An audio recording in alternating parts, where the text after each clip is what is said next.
Hi, I'm Dave Karger. Thanks for spending this Saturday afternoon with me here on TCM. Up next is an international espionage thriller starring George Peppard, Trevor Howard, and Sophia Loren. From 1965, it's Operation Crossbow.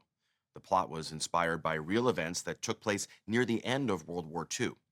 A team of British and American operatives embark on a mission to find and destroy rockets developed by the Nazis. Operation Crossbow was produced in the mid-1960s at a time when sweeping, big-budget international productions with all-star casts were especially popular with audiences. Many of these films were political spy thrillers or World War II epics, and director Michael Anderson and cinematographer Irwin Hiller collaborated on a few of them, beginning with Operation Crossbow. They teamed up again 1 year later to make The Quiller Memorandum, another spy thriller, and they followed that with the 1968 Cold War drama, The Shoes of the Fisherman. The large casts in these big-budget epics were typically made up of stars from all over the world, many of whom only appeared in small roles or even just cameos. The supporting cast here includes Anthony Quayle, Paul Henreid, and, despite her top billing in the credits, Sophia Loren.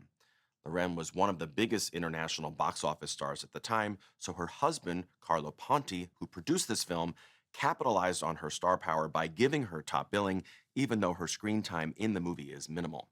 And because the production was filmed in bits and pieces and shot out of order, Loren didn't get to work with or even see much of the big ensemble cast. Her co-star Tom Courtenay said he never met her at all. From 1965, also with John Mills and Richard Johnson, here is Operation Crossbow.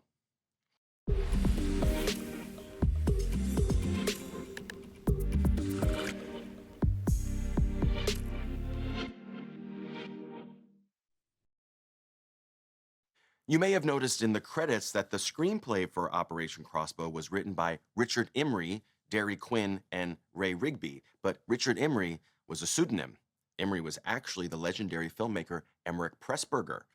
In the 1940s, Pressburger and director Michael Powell made some of England's most acclaimed and successful films, including Black Narcissus, The Red Shoes, and A Matter of Life and Death. But by the 1960s, Pressburger had fallen on hard times, and he needed work. He took credit for his work under the name Richard Imrie because he hoped that the new unknown name would attract new opportunities that would help him relaunch his career. It didn't exactly work. After Operation Crossbow, he only wrote 2 more screenplays, both of which reunited him with Michael Powell. Under his pseudonym, he wrote the screenplay for the 1966 Australian comedy They're a Weird Mob, which Powell directed, and they teamed up one last time for Pressburger's final feature, The Boy Who Turned Yellow, from 1972. On that film, Pressburger returned to using his own name, credited as both screenwriter and producer. Up next, Janet Leigh makes her film debut in a 1947 Western co-starring Van Johnson. Next on TCM, The Romance of Rosie Ridge. Then, The Naked Spur. And later, The Bounty Hunter. TCM's on the trail tonight.